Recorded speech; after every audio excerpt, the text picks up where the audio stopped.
आप सभी को अस्सलाम वालेकुम। अभी एक वीडियो आया है सामने, जो रवीश कुमार जी ने उसको बताया है। और उसमें बताया गया है कि अमेरिका ने बोला है कि इंडिया और पाकिस्तान दोनों मिलकर के काम करें और लड़ाई झगड़े से कोई फ़ायदा नहीं है। और जो भी बताया है, चलिए सुनते हैं उन्हीं के ज़ुबानी क्या कह रहे हैं। नमस्कार, मैं रवीश कुमार। पहलगाम हमले को लेकर अमेरिका ने अपना स्टैंड साफ कर दिया। भारत और पाकिस्तान दोनों से कह दिया, एक दूसरे से मिलकर काम कीजिए ताकि सीमा पर तनाव कम हो। अमेरिका के विदेश सचिव ने भारत और पाकिस्तान दोनों को फोन कर यह संदेश दिया। तो क्या प्रधानमंत्री नरेंद्र मोदी अमेरिका की इस राय को नकार पाएंगे? 1 मई की सुबह यह खबर आई जो बता रही है कि अमेरिका ने युद्ध या तनाव की स्थिति से बचने के लिए दोनों देशों से कहा है। अमेरिकी विदेश विभाग के प्रवक्ता टैमी ब्रूस ने बयान जारी किया है। 2 अलग अलग प्रेस रिलीज हैं, एक भारत पर है और दूसरी पाकिस्तान पर। जो भारत पर है उसमें लिखा है कि सेक्रेटरी रूबियो ने विदेश मंत्री जयशंकर से कहा कि अमेरिका ने भारत को प्रोत्साहित किया, एनकरेज किया कि वह सीमा पर तनाव कम करने के लिए पाकिस्तान के साथ मिलकर काम करे ताकि दक्षिण एशिया में शांति और सुरक्षा बनी रहे। इस प्रेस रिलीज में यह नहीं लिखा है कि पाकिस्तान के साथ मिलकर सीमा पर तनाव कम करने की बात पर भारत के विदेश मंत्री एस जयशंकर ने क्या कहा, मान लिया या नकार दिया कि जब तक आतंकवादी को सजा नहीं मिलेगी, आतंकवाद को शह देने वाले को मिट्टी में नहीं मिला देंगे, तब तक मिलकर तनाव कम करने की बात तो भूल जाइए। ना तो विदेश मंत्री एस जयशंकर ने अपने ट्वीट में ऐसा कुछ कहा है कि वे पाकिस्तान के साथ मिलकर तनाव कम करने के लिए प्रोत्साहित हुए हैं। यह जो बात हम बता रहे हैं यह सब अमेरिका के विदेश विभाग की प्रेस रिलीज में लिखा है। अब आपको यह भी बताएंगे कि भारत के विदेश मंत्री एस जयशंकर ने क्या कहा, ताकि आपको पता चल जाए उनके बयान में अमेरिका वाली बात नहीं है। 1-2 लाइन में ही उन्होंने कह दिया है कि सेक्रेटरी रूबियो से पहलगाम अटैक की चर्चा की, आतंकी हमला करने वाले, इनका साथ देने वालों को सजा मिलनी ही चाहिए। विदेश मंत्री कह रहे हैं चर्चा हुई, जिसने आतंकी हमला किया उसे सजा मिलनी चाहिए, किसी को इससे ऐतराज नहीं। विदेश मंत्री ने यह नहीं लिखा कि भारत जो भी कदम उठाएगा उसमें अमेरिका साथ देगा या नहीं भी देगा, तो भी भारत अपने हित में कदम उठाएगा, क्योंकि प्रधानमंत्री मोदी ने मिट्टी में मिलाने की नीति का ऐलान बहुत पहले कर दिया है। यही है मार्को रूबियो। अमेरिका के विदेश सचिव रूबियो एक आक्रामक नेता के रूप में माने जाते हैं। इन्होंने भारत के विदेश मंत्री सुब्रमण्यम जयशंकर को भी फोन किया और पाकिस्तान के प्रधानमंत्री शहबाज शरीफ को भी। शहबाज शरीफ से कहा कि पहलगाम हमले की निंदा करने की जरूरत है। जो बात भारत के लिए कही गई, ठीक वही बात पाकिस्तान से भी अमेरिका ने कही कि पाकिस्तान को प्रोत्साहित किया गया कि मिलकर तनाव कम करे। 26 अप्रैल को राष्ट्रपति ट्रंप ने भी कह दिया कि वे भारत और पाकिस्तान दोनों के काफी करीब हैं। मैं दोनों नेताओं को जानता हूं, मुझे उम्मीद है कि दोनों मिलकर रास्ता निकाल लेंगे। दोनों के बीच हमेशा से ही तनाव रहा है। I know both leaders. There's great tension between Pakistan and India, but there always has been. America ने अपनी लाइन दोबारा साफ कर दी। पहले राष्ट्रपति ट्रंप ने कह दिया दोनों देश मिलकर रास्ता निकाल लेंगे, और अब उनके विदेश सचिव ने दोनों देशों को फोन कर कह दिया एक दूसरे से मिलकर रास्ता निकाल लीजिए। सीमा पर तनाव नहीं होना चाहिए। अपने पहले कार्यकाल की तरह राष्ट्रपति ट्रंप ने इस बार यह नहीं कहा कि वह कश्मीर के मामले को लेकर मध्यस्थता करना चाहते हैं। ट्रंप प्रधानमंत्री को फ्रेंड कहते हैं और प्रधानमंत्री मोदी भी राष्ट्रपति ट्रंप को फ्रेंड कहते हैं, लेकिन तब भी अमेरिका से साफ साफ संदेश नहीं आया है। यह ब्रिक्स के विदेश मंत्रियों की बैठक की तस्वीर है, रियो दो जनेरियो में हुई। इसमें भारत के विदेश मंत्री एस जयशंकर नहीं गए। आप जानते हैं कि राष्ट्रपति बनने के बाद ट्रंप ने ब्रिक्स संगठन पर खुलकर हमला बोला, ब्रिक्स की मुद्रा का विरोध किया। भारत ने जल्दी ही करेंसी की बात से दूरी बना ली और अब विदेश मंत्रियों की बैठक में एस जयशंकर नहीं गए। कारण पहलगाम ही रहा होगा, लेकिन ब्रिक्स से भारत दूरी बना रहा है या हिचक रहा है, यह भी दिखाई दे रहा है। लेकिन इसके बाद भी अमेरिका खुलकर भारत का साथ नहीं दे रहा। आखिर भारत और पाकिस्तान मिलकर इस हालत में तनाव कैसे कम करेंगे? बातचीत की संभावना तो लगती नहीं। क्या अमेरिका किसी भी तरह से दोनों देशों के बीच बातचीत या संवाद के मैकेनिज्म की तरफ इशारा कर रहा है? क्या आने वाले समय में अमेरिका के दबाव में भारत और पाकिस्तान के बीच बातचीत की कोई सूरत भी बन सकती है? जैसे अप्रैल 2020 में पूर्वी लद्दाख की गलवान घाटी में चीन के आक्रामक अतिक्रमण को रोकने में भारत के 20 जवान और अफसर शहीद हो गए। क्या उसकी प्रतिक्रिया में भारत ने कोई आक्रामक कदम उठाया या संयम का परिचय दिया? आप जानते हैं 2012 में भी भारत और चीन के बीच सीमा विवाद को लेकर WMCC बनाई गई, जिसका पूरा नाम है working mechanism for consultation and coordination. इसमें भारत और चीन के रक्षा और विदेश मंत्रालय से जुड़े उच्च स्तरीय अधिकारी होते हैं। 2012 से लेकर मार्च 2025 के बीच भारत और चीन के प्रतिनिधि 33 दौर की बातचीत कर चुके हैं। क्या अमेरिका ऐसा कुछ सुझा रहा है कि तनाव को कम करने और आतंकवादियों के खिलाफ कार्रवाई के लिए भारत और पाकिस्तान मिलकर बात करें, काम करें? 30 अप्रैल के अखबारों में छपा है कि जम्मू कश्मीर में नियंत्रण रेखा पर पाकिस्तान की तरफ से फायरिंग को लेकर भारत के सैन्य ऑपरेशन के महानिदेशक और पाकिस्तान के सैन्य ऑपरेशन के महानिदेशक के बीच हॉटलाइन पर बातचीत हुई। इन खबरों में विस्तार से इसके अलावा कोई जानकारी नहीं। एक खबर और है, 27 अप्रैल की एक खबर का डिटेल पता नहीं चल पा रहा है। कई अखबारों में यह खबर छपी है कि सीमा सुरक्षा बल BSF के जवान पूर्णम कुमार साहू को पाकिस्तान ने अपनी गिरफ्त में लिया है। भारत ने पूर्णम को छोड़ने की अपील की है, मगर कोई जवाब नहीं आया है।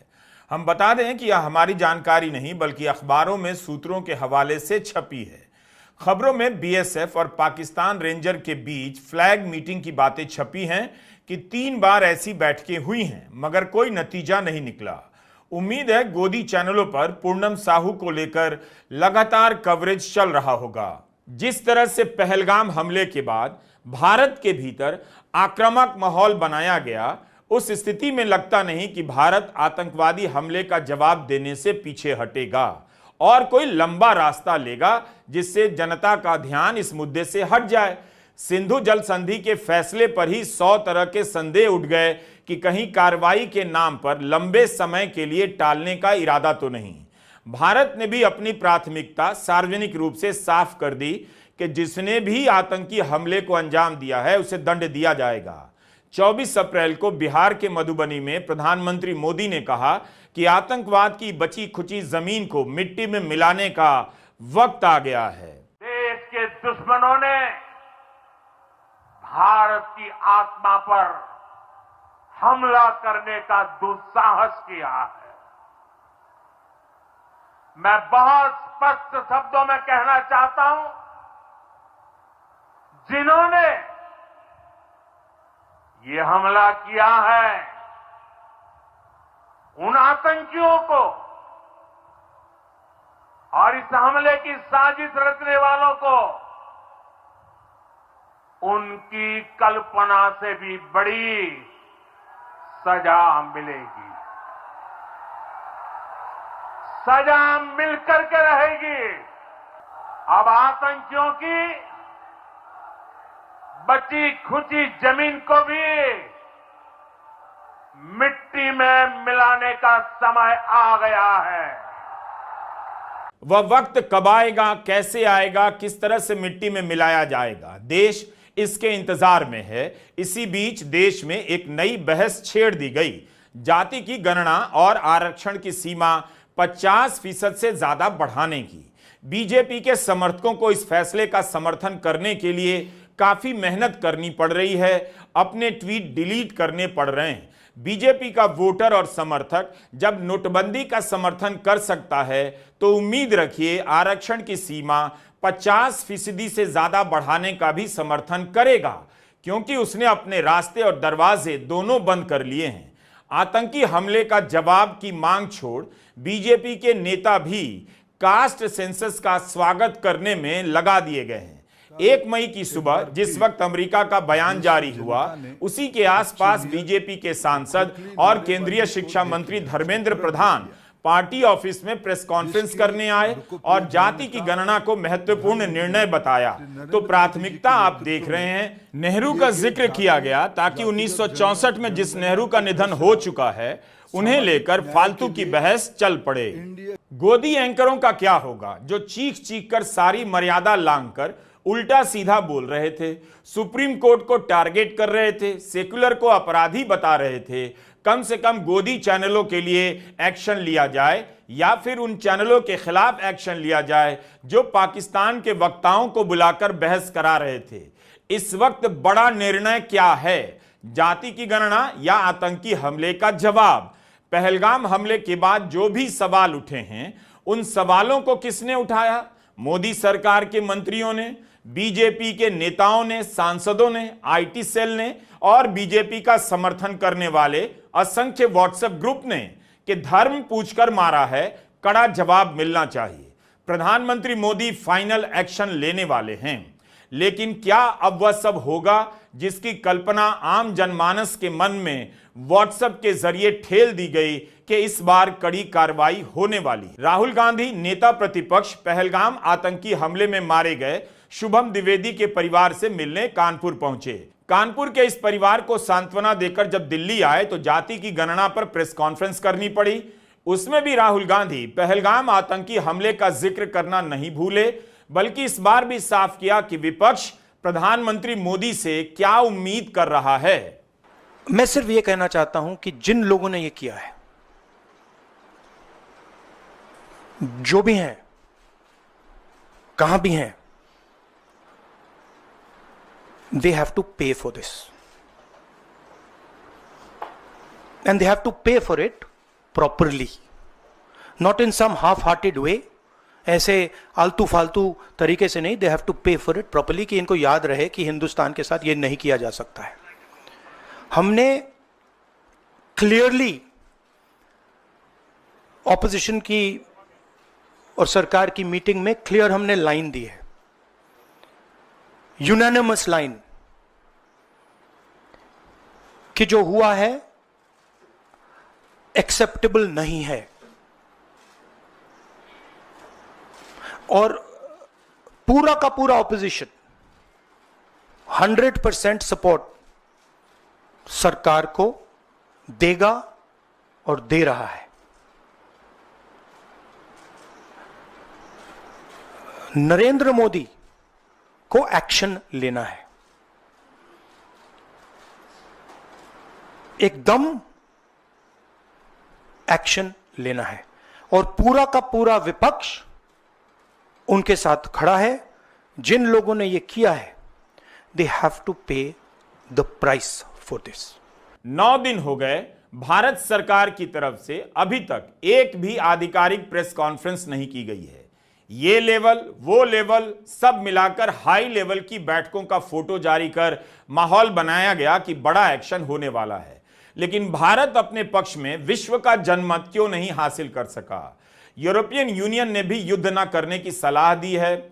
उसकी भी यही लाइन है कि भारत और पाकिस्तान आपसी संवाद के जरिए तनाव कम करें। यूरोपियन यूनियन ने किसी भी सैनिक कार्रवाई का विरोध किया है और उम्मीद जताई है कि दोनों देशों के बीच बातचीत का चैनल खुलेगा तो एक तरह से अमेरिका और यूरोपियन यूनियन दोनों की लाइन एक समान नजर आती है। कतर, सऊदी अरब, कुवैत ने भी भारत और पाकिस्तान से संयम बरतने की बात कही है। तो विदेश मंत्री एस जयशंकर से सवाल पूछने का समय आ गया है। अंतहीन विदेश दौरों, भाषणों में खास किस्म की आक्रामकता के प्रदर्शन का रिजल्ट क्या निकला? चीन के साथ जब पूर्वी लद्दाख में विवाद हुआ तो विदेश मंत्री ने खुद ही इस आक्रामकता के खिलाफ बयान दिया। आपको याद होगा जब उन्होंने कहा कि चीन बड़ी अर्थव्यवस्था है, भारत छोटी अर्थव्यवस्था है। सवाल प्रतिक्रियाशील होने का नहीं, कॉमन सेंस के इस्तेमाल का है। लेकिन पहलगाम हमले को लेकर भारत क्यों नहीं दुनिया के देशों का समर्थन हासिल कर सका? क्यों अब कई सारे देश निंदा करने के बाद तनाव कम करने की सलाह दे रहे हैं? पहलगाम हमले के बाद दिल्ली में राजनयिकों को बुलाकर जानकारी दी गई। भारत के प्रधानमंत्री नरेंद्र मोदी ने सभी महत्वपूर्ण देशों के प्रधानमंत्रियों और राष्ट्रपतियों से फोन पर बात की। इसका क्या रिजल्ट निकला? इसका रिजल्ट क्यों नहीं निकला? कब एक्शन होगा, कब फाइनल एक्शन होगा, जैसा गोदी चैनलों के थंबनेल में लिखा जा रहा है। मोदी सरकार की चूक और लापरवाही के कारण आतंकवादी आते हैं, पहलगाम में 26 भारतीयों को मारकर चले जाते हैं और विदेश मंत्री के नेतृत्व में भारत अपने पक्ष में जनमत तक नहीं बना सका। गोदी मीडिया में केवल सूत्रों के हवाले से अटकलबाजियां चल रही हैं। आप कितना भी ध्यान भटका लें, लोग यही जानना चाहते हैं कि पहलगाम आतंकी हमले के जवाब में भारत क्या करेगा। कोई घटना होती नहीं कि प्रोपेगेंडा चलने लगता है, आम लोगों का जीवन गया है, उनके परिवार बर्बाद हुए हैं, लेकिन इन सब संकटों का चेहरा बना दिए जाते हैं प्रधानमंत्री नरेंद्र मोदी, ताकि उन्हें महानायक की तरफ पेश किया जाए। अब ये होगा, अब वो होगा, ये कर देंगे, वो कर देंगे, इसकी चर्चा चलाई जाने लगती है। क्या हम इन खोखली और झूठी चर्चाओं का पतन देख रहे हैं? प्रधानमंत्री नरेंद्र मोदी की ग्लोबल लीडर की छवि बनाने में हजारों करोड़ रुपए खर्च किए गए।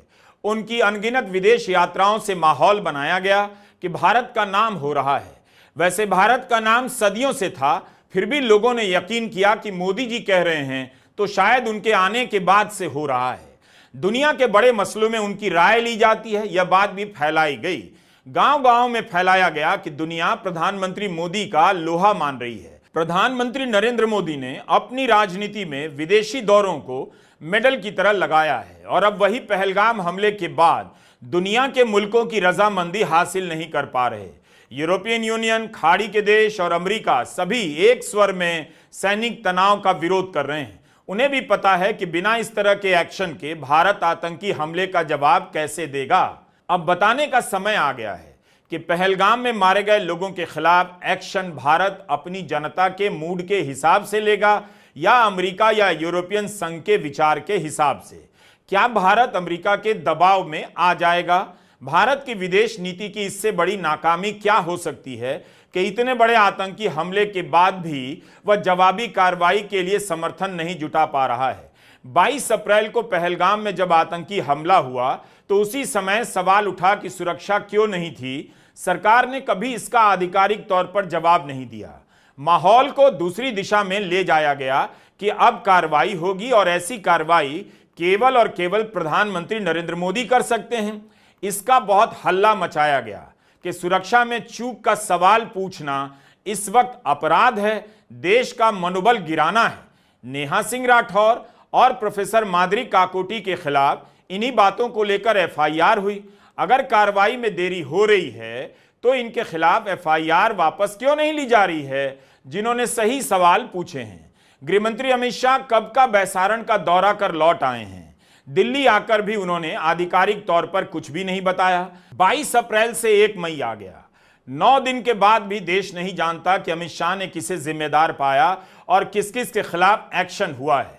पाकिस्तान को जवाब देने में भारत अपना समय ले रहा है, ले सकता है, यह बात समझ में आती है, लेकिन क्या इसकी उम्मीद करना अपराध है कि पहलगाम में चूक कैसे हुई, कैसे पता नहीं चला कि हजारों पर्यटक वहां जा रहे हैं, कई हफ्तों से आ रहे हैं, आने की प्लानिंग करके आ रहे हैं।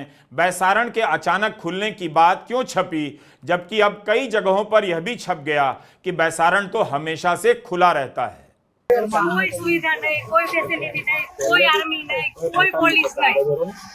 જ્યારે મોટા મોટા નેતા આવે કોઈ વીઆઈપી માટે પાછળનો પેટ નહીં કાઢે, ઉપર હેલિકોપ્ટર શેનાથી હાલે છે? ટેક્સ પે કરે છે એના ઉપર જ। વીઆઈપી માટે જે સર્વિસ સુશીલભાઈ એ આ લોકો માટે કેમ નથી? એની જે આર્મી કેમ્પમાં ચિલ્લાઈને કીધી કે ઉપર કેટલા લોકો જલ્દી કંઈ કરો, અમે ઉપરથી પડતા આખડતા નીચે ઉતરતા હજી ઉપર કોઈ ફેસિલિટી ગઈ નથી।